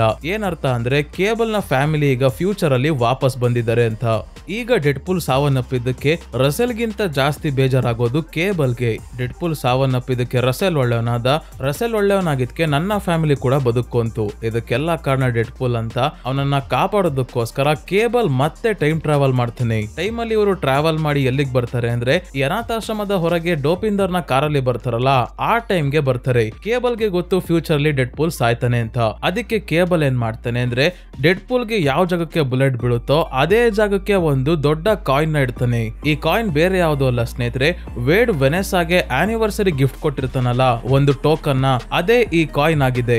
ಸೊ ಎಲ್ಲ ಮೊದಲು ಹೇಗ್ ನಡೀತೋ ಅದೇ ರೀತಿ ನಡ್ಕೊಂಡ್ ಬರುತ್ತೆ. ಕೊನೆದಾಗಿ ಕೇಬಲ್ ರಸೆಲ್ ಗೆ ಶೂಟ್ ಮಾಡಿದಾಗ ಡೆಡ್ ಪೂಲ್ ಅಡ್ಡ ಬರ್ತಾನೆ. ಈ ಬಾರಿ ಬುಲೆಟ್ ತಗ್ಲುತ್ತೆ. ಆದ್ರೆ ಆ ಕಾಯಿನ್ ಗೆ ಬುಲೆಟ್ ತಗ್ಲಿದ್ರಿಂದ ಡೆಡ್ ಪೂಲ್ ಗೆ ಏನಾಗಲ್ಲ. ಡೆಡ್ ಪೂಲ್ ಏನೋ ಬದುಕೊಂಡ, ಆದ್ರೆ ಪ್ರಾಬ್ಲಮ್ ಆಗೋದು ಕೇಬಲ್ ಗೆ. ಕೇಬಲ್ ಮೊದ್ಲೇ ಹೇಳಿದ ಹಾಗೆ ಇವ್ನ 50 ಸಲ ಟೈಮ್ ಟ್ರಾವೆಲ್ ಮಾಡಕ್ ಆಗಲ್ಲ. ಎರಡೇ ಚಾರ್ಜರ್ ಇದ್ದಿದ್ದು, ಒಂದು ಇಲ್ಲಿಗೆ ಬರಕ್ಕೆ, ಇನ್ನೊಂದು ಫ್ಯೂಚರ್ ಗೆ ವಾಪಸ್ ಹೋಗೋಕೆ. ಸೊ ಕೇಬಲ್ ನಾನು ವಾಪಸ್ ಹೋಗೋದಕ್ಕೆ ಏನಾದ್ರೂ ವ್ಯವಸ್ಥೆ ಮಾಡ್ಕೊಂತೀನಿ, ನೀನ್ ಬದುಕ್ದಲ್ಲ ಸಾಕು, ಮತ್ತೆ ನನ್ ಫ್ಯಾಮಿಲಿ ಕೂಡ ಫ್ಯೂಚರ್ ಅಲ್ಲಿ ಬದುಕಿರ್ತಾರೆ, ಖುಷಿಯಾಗಿರ್ತಾರೆ ಅಂತ ಅನ್ಕೊಂತಾನೆ. ಇದೇ ಸಮಯಕ್ಕೆ ಬದುಕಿದ್ದ ಹೆಡ್ ಮಾಸ್ಟರ್ ನ ರಸೆಲ್ ಸಾಯಿಸಲ್ಲ, ಆದ್ರೆ ಡೋಪಿಂದರ್ ತನ್ನ ಕಾರಲ್ಲಿ ಬಂದು ಅವನನ್ನ ಗುದ್ಕೊಂಡು ಹೋಗ್ತಾನೆ. ಎಲ್ಲ ಹ್ಯಾಪಿ ಎಂಡಿಂಗ್ ಆಯ್ತು ಅನ್ನೋ ಅಷ್ಟರಲ್ಲೇ ಜಗರ್ನಾಟ್ ಕೂಡ ಇನ್ನೂ ಬದುಕಿದ್ದಾನೆ. ಸ್ವಿಮ್ಮಿಂಗ್ ಪೂಲ್ ಇಂದ ವಾಪಸ್ ಎದ್ ಬರ್ತಿರೋದು ನಾವು ನೋಡ್ತೀವಿ. ನಂತರ ಮಿಡ್ ಕ್ರೆಡಿಟ್ ಸೀನ್ ಅಲ್ಲಿ ನೆಗಾಸೋನಿಕ್ ಮತ್ತೆ ಯುಕಿಯೋ ಇಬ್ರು ಸೇರ್ಕೊಂಡು ಕೇಬಲ್ ನ ಟೈಮ್ ಟ್ರಾವೆಲಿಂಗ್ ಡಿವೈಸ್ ನ ಸರಿ ಮಾಡ್ತಾರೆ. ಯಾಕಂದ್ರೆ ಮೊದಲು ಅದರಲ್ಲಿ ಚಾರ್ಜ್ ಇರ್ಲಿಲ್ಲ, ಈಗ ಅದರಲ್ಲಿ ಜಾಸ್ತಿ ಟೈಮ್ ಟ್ರಾವೆಲ್ ಮಾಡೋ ಹಾಗೆ ಆ ಡಿವೈಸ್ ನ ರೆಡಿ ಮಾಡಿದ್ದಾರೆ. ಈಗ ಡೆಡ್ ಪೂಲ್ ಸುಮ್ನಿಲ್ದಲ್ಲ ಏನ್ ಮಾಡ್ತಾನೆ ಅಂದ್ರೆ ಈ ಟೈಮ್ ಟ್ರಾವೆಲ್ ಡಿವೈಸ್ ನ ತಾನ್ ಎತ್ಕೊಂಡು ಇರೋ ಬರೋ ಟೈಮ್ ಲೈನ್ ಎಲ್ಲ ಚೇಂಜ್ ಮಾಡ್ಕೊಂಡ್ ಬರ್ತಾನೆ. ಮೊದಲನೇದಾಗಿ ಹಿಂದೆ ಹೋಗಿ ವೆನೆಸಾನ ಕಾಪಾಡ್ತಾನೆ. ಈ ಬಾರಿ ಉಳಿದಿರೋ ಒಂದೇ ಒಂದು ಚಾಕುನ ಆ ಕ್ರಿಮಿನಲ್ ಗೆ ಸರಿಯಾಗಿ ಬಿಸಾಕಿ ವೆನೆಸಾನ ಕಾಪಾಡ್ಕೊಂತಾನೆ. ಆಮೇಲೆ ಎಕ್ಸ್ಫೋರ್ಸ್ ಟೀಮ್ ಅಲ್ಲಿ ಇದ್ದ ಡಯಾಬಿಟಿಸ್ ಪೇಷಂಟ್ ಪೀಟರ್ ನ ಕೂಡ ಕಾಪಾಡ್ಕೊಂತಾನೆ. ಯಾಕೆಂದ್ರೆ ಇವನ ಕ್ಯಾರೆಕ್ಟರ್ ಜನರಿಗೆ ತುಂಬಾನೇ ಇಷ್ಟ ಆಗಿತ್ತು. ಹಾಗಾಗಿ ಮೂವಿ ಮಾಡಾದ್ಮೇಲೆ ಕೊನೆಯದಾಗಿ ಈ ಸೀನ್ ನ ಮತ್ತೆ ಶೂಟ್ ಮಾಡಿ ಪೀಟರ್ ಕ್ಯಾರೆಕ್ಟರ್ ನ ಮುಂದಿನ ಮೂವಿಯಲ್ಲೂ ಕಂಟಿನ್ಯೂ ಮಾಡೋಕೋಸ್ಕರ ಇವನನ್ನ ಡೆಡ್ ಪೂಲ್ ಕಾಪಾಡೋ ಹಾಗೆ ತೋರಿಸಿದ್ದಾರೆ. ಇದಾದ್ಮೇಲೆ ಡೆಡ್ ಪೂಲ್ ಸೀದಾ ಎಕ್ಸ್ಮೆನ್ ನ ಟೈಮ್ ಲೈನ್ ಗೆ ಹೋಗ್ಬಿಡ್ತಾನೆ. ಇಲ್ಲಿ ಎಕ್ಸ್ಮೆನ್ ಆರಿಜಿನ್ಸ್ ವೋಲ್ವರಿನ್ ಮೂವಿಯ ಟೈಮ್ ಲೈನ್ ಗೆ ಬರ್ತಾನೆ. ಯಾಕಂದ್ರೆ ಇದೇ ಮೂವಿಯಲ್ಲಿ ಮೊದಲನೇ ಬಾರಿ ಡೆಡ್ ಪೂಲ್ ನ ಇಂಟ್ರೊಡ್ಯೂಸ್ ಮಾಡಿದ್ದು. ಆದ್ರೆ ಜನರಿಗೆ ಈ ರೀತಿ ತೋರಿಸಿದ್ದ ಡೆಡ್ ಪೂಲ್ ಒಂಚೂರು ಇಷ್ಟ ಆಗಿರ್ಲಿಲ್ಲ. ಬಾಯಿಗೆ ಪೂರ್ತಿ ಒಳಗೆ ಹಾಕೊಂಡು ವಿಚಿತ್ರವಾಗಿ ಕಾಣಿಸೋ ತರ ಡೆಡ್ ಪೂಲ್ ನ ಮಾಡಿದ್ರು. ಅದಕ್ಕೆ ಆ ಮೂವಿಯಲ್ಲಿ ವೋಲ್ವರಿನ್ ಮತ್ತೆ ಡೆಡ್ ಪೂಲ್ ನ ನಡುವೆ ಫೈಟ್ ಆಗೋಕ್ಕೂ ಮುಂಚೆನೆ ಈ ಡೆಡ್ ಪೂಲ್ ನ ಪ್ರೆಸೆಂಟ್ ಅಲ್ಲಿರೋ ಡೆಡ್ ಪೂಲ್ ಹೋಗಿ ಸಾಯಿಸ್ಬಿಡ್ತಾನೆ. ಇದೇ ಸೀನ್ ಅಲ್ಲಿ ಮುಂದೆ ಡೆಡ್ ಪೂಲ್ ಅಂಡ್ ವೋಲ್ವರಿನ್ ಇಬ್ರು ಕೂಡ ಒಂದೇ ಮೂವಿಯಲ್ಲಿ ಮತ್ತೆ ಬರ್ತಾರೆ ಅಂತ ಒಂದು ಹಿಂಟ್ ಅನ್ನ ಕೂಡ ಡೆಡ್ ಪೂಲ್ ಕೊಡ್ತಾನೆ. ನಾವಿಬ್ರು ಮುಂದೆ ಒಳ್ಳೆ ಫ್ರೆಂಡ್ಸ್ ಆಗಿ ಒಂದು ಟೀಮ್ ಅಲ್ಲಿ ಸೇರ್ಕೊಂತೀವಿ ಅಂತ ಇಲ್ಲೊಂದು ಹಿಂಟ್ ಕೊಟ್ಟು ಡೆಡ್ ಪೂಲ್ ಹೋಗ್ತಾನೆ. ಆದ್ರೆ ವೋಲ್ವರಿನ್ ಗೆ ಇವ್ನು ಯಾಕೆ ಬಂದೆ, ಇವ್ನು ಏನ್ ಹೇಳ್ದ ಅಂತ ಸ್ವಲ್ಪನೂ ಅರ್ಥ ಆಗಲ್ಲ. ಇದಾದ್ಮೇಲೆ ಡೆಡ್ ಪೂಲ್ ಸೀದಾ ರಯಾನ್ ರೆನಾಲ್ಡ್ಸ್ ಆಕ್ಟರ್ ಹತ್ರ ಬರ್ತಾನೆ. ಅಂದ್ರೆ ಸ್ನೇಹಿತರೆ ಡೆಡ್ ಪೂಲ್ ಕ್ಯಾರೆಕ್ಟರ್ ಮಾಡಿರೋದೇ ರಯಾನ್ ರೆನಾಲ್ಡ್ಸ್. ಈ ಸಮಯದಲ್ಲಿ ರಯಾನ್ ರೆನಾಲ್ಡ್ಸ್ ಅವರು ಗ್ರೀನ್ ಲ್ಯಾಂಟರ್ನ್ ಮೂವಿಯ ಸ್ಕ್ರಿಪ್ಟ್ ನ ಓದ್ತಾ ಇದ್ದಾರೆ. ಈ ಗ್ರೀನ್ ಲ್ಯಾಂಟರ್ನ್ ಮೂವಿ ಸ್ನೇಹಿತರೆ ಆಡಿಯನ್ಸ್ ಗೆ ಸ್ವಲ್ಪನೂ ಇಷ್ಟ ಆಗಿರ್ಲಿಲ್ಲ. ಹಾಗಾಗಿ ಈ ಸ್ಕ್ರಿಪ್ಟ್ ನ ಓದಿ ತಾನು ತಗೊಂಡ ತಪ್ಪು ಡಿಸಿಷನ್ ಇದು ಅಂತ ರಯಾನ್ ರೆನಾಲ್ಡ್ಸ್ ನೇ ಶೂಟ್ ಮಾಡಿ ಸಾಯಿಸ್ಬಿಡ್ತಾನೆ ಡೆಡ್ ಪೂಲ್. ಮುಂದೆ ಇವನು ಮೂವಿ ಮಾಡೋದೇ ಬೇಡ ಅಂತ. ಎಲ್ಲ ಆದ್ಮೇಲೆ ಕೊನೆಯದಾಗಿ ಡೆಡ್ ಪೂಲ್ ಟೈಮ್ ಟ್ರಾವೆಲ್ ಮಾಡ್ಕೊಂಡು ಒಂದು ಚಿಕ್ಕ ಮಗು ಹತ್ರ ಬರ್ತಾನೆ, ಈ ಮಗುವನ್ನ ಕೂಡ ಕೊಲ್ಲೋದಕ್ಕೆ ಅಂತ. ಈ ಮಗು ಬೇರೆ ಯಾರು ಅಲ್ಲ ಸ್ನೇಹಿತರೆ, ಹಿಟ್ಲರ್ ಆಗಿದ್ದಾನೆ. ಆದ್ರೆ ಮಗು ಅಲ್ವಾ, ಸಾಯಿಸೋದಕ್ಕೆ ಮನ್ಸಾಗಲ್ಲ. ಇವನ್ನ ಹಾಗೆ ಬಿಟ್ಟು ವಾಪಸ್ ಬರ್ತಾನೆ. ಅಂದ್ರೆ ಡೆಡ್ ಪೂಲ್ ಗೆ ಟೈಮ್ ಟ್ರಾವೆಲ್ ಹೊಸದಾಗಿರೋದ್ರಿಂದ ಹೇಗ್ ಬೇಕೋ ಹಾಗೆ ಆಟ ಆಡ್ತಾ ಇದ್ದಾನೆ. ಆದ್ರೆ ಟೈಮ್ ಟ್ರಾವೆಲ್ ಎಷ್ಟು ಭಯಾನಕ ಅಂತ ಇವನ್ಗೆ ಇನ್ನೂ ಅರಿವಾಗಿಲ್ಲ. So Deadpool part 2 movie ಕೂಡ ಸ್ನೇಹಿತರೆ ಇಲ್ಲಿಗೆ ಮುಗಿಯುತ್ತೆ. ಆದ್ರೆ ಎಲ್ಲರ ಮನ್ಸಲ್ಲಿರೋ ಡೌಟ್ ಏನಂದ್ರೆ ವೋಲ್ವರಿನ್ ಹೇಗೆ ಡೆಡ್ ಪೂಲ್ 3 ಮೂವಿಯಲ್ಲಿ ಬಂದ ಅಂತ. ಇಲ್ಲಿ ಸ್ನೇಹಿತರೆ ತುಂಬಾನೇ ಪಾಸಿಬಿಲಿಟೀಸ್ ಹುಡ್ಕೊಳ್ಳುತ್ತೆ. ಕಾರಣ ಏನಂದ್ರೆ ಇದು MCU ಮೂವಿ. ಇಲ್ಲಿ ಮಲ್ಟಿವರ್ಸ್ ನ ಕಾನ್ಸೆಪ್ಟ್ ಇರೋದ್ರಿಂದ ಯಾರು ಯಾವಾಗ ಬೇಕಾದ್ರೂ ಜೀವಂತ ಆಗಿ ಬರ್ಬೋದು. ಹೇಗೆ ಅಂದ್ರೆ ಆಲ್ಟರ್ನೇಟ್ ಯೂನಿವರ್ಸ್ ಇಂದ ಸತ್ತೋಗಿರೋ ಕ್ಯಾರೆಕ್ಟರ್ಸ್ ನ ಮತ್ತೆ ಕರ್ಕೊಂಡ್ ಬರೋದು ಹಿಂದಿನ ಮಾರ್ವಲ್ ಮೂವೀಸ್ ಅಲ್ಲೂ ನಾವು ನೋಡಿದೀವಿ. ಮುಂದೆ ಬರೋ ಅವೆಂಜರ್ಸ್ ಮೂವೀಸ್ ಅಲ್ಲೂ ಕೂಡ ಟೋನಿ ಸ್ಟಾರ್ಕ್ ನ ಅಕಸ್ಮಾತ್ ಕರ್ಕೊಂಡ್ ಬಂದ್ರೆ ಇದೇ ರೀತಿ ಕಾನ್ಸೆಪ್ಟ್ ಅಲ್ಲಿ ಕರ್ಕೊಂಡ್ ಬರ್ಬೋದು ಅಂತ ತುಂಬಾನೇ ಡಿಸ್ಕಷನ್ಸ್ ನಡೀತಾ ಇದೆ. ಇದೊಂದಾಗಿರ್ಬೋದು. ಅಥವಾ ಇನ್ನೊಂದು ಪಾಸಿಬಿಲಿಟಿ ಏನಂದ್ರೆ, ನೀವು ಲೋಗನ್ ಮೂವಿ ನೋಡಿದ್ರೆ ಗೊತ್ತೇ ಇರುತ್ತೆ, ಆ ಮೂವಿಯ ಸ್ಟೋರಿ ನಡೆಯೋದು 2029ರಲ್ಲಿ. ಅದಕ್ಕಿಂತ ಮುಂಚೆನೆ 2024ರಲ್ಲಿ Deadpool and Wolverine movie story ನಡೆಯೋದು. ಹಾಗಾಗಿ ಲೋಗನ್ ಮೂವಿಯಲ್ಲಿ ಏನ್ ತೋರಿಸಿದಾರೋ ಅದಕ್ಕಿಂತ ಮುಂಚೆನೆ ಡೆಡ್ ಪೂಲ್ 3 ನ ಸ್ಟೋರಿ ನಡೆದೋಗಿರುತ್ತೆ. ಡೆಡ್ ಪೂಲ್ ಪಾರ್ಟ್ 3 2024ರಲ್ಲಿ ನಡೆದಾದ್ಮೇಲೆ 2029ರಲ್ಲಿ ಲೋಗನ್ ಸಾಯ್ಬೋದು. ಯಾವಾಗ ಎಲ್ಲಿ ಹೊಸ ಟೈಮ್ ಲೈನ್ ಸೃಷ್ಟಿ ಆಗುತ್ತೋ ಹೇಳಕ್ಕಾಗಲ್ಲ. ಸೊ ಈ ವಿಡಿಯೋನ ನೋಡ್ತಿರೋ ನಿಮ್ಮಲ್ಲಿ ಯಾರಾದ್ರೂ ಸ್ನೇಹಿತರೆ ಡೆಡ್ ಪೂಲ್ ಅಂಡ್ ವೋಲ್ವರಿನ್ ಮೂವಿಯನ್ನ ನೋಡಿದ್ರೆ ಹೇಗನಿಸ್ತು ಅಂತ ಕಮೆಂಟ್ ಮಾಡಿ ತಿಳಿಸಿ. ಮತ್ತೆ ಈ ವಿಡಿಯೋ ಹೇಗನಿಸ್ತು ಅಂತ ಕೂಡ ಕಮೆಂಟ್ಸ್ ಅಲ್ಲಿ ಮಿಸ್ ಮಾಡದೆ ಹೇಳಿ. ಮತ್ತೆ ಎಕ್ಸ್ಮೆನ್ ಮೂವಿಯ ರೀಕ್ಯಾಪ್ ಒಂದೇ ವಿಡಿಯೋಲಿ ಬೇಕು ಅಂದ್ರೆ ಅದನ್ನ ಕೂಡ ಕಮೆಂಟ್ಸ್ ಅಲ್ಲಿ ಹೇಳಿ. ಇದೇ ರೀತಿಯ ಮೂವೀಸ್ಗೆ ಸಂಬಂಧಪಟ್ಟ ವಿಡಿಯೋವಿನೊಂದಿಗೆ ಮತ್ತೆ ನಿಮ್ಮನ್ನ ಭೇಟಿ ಆಗ್ತೀನಿ.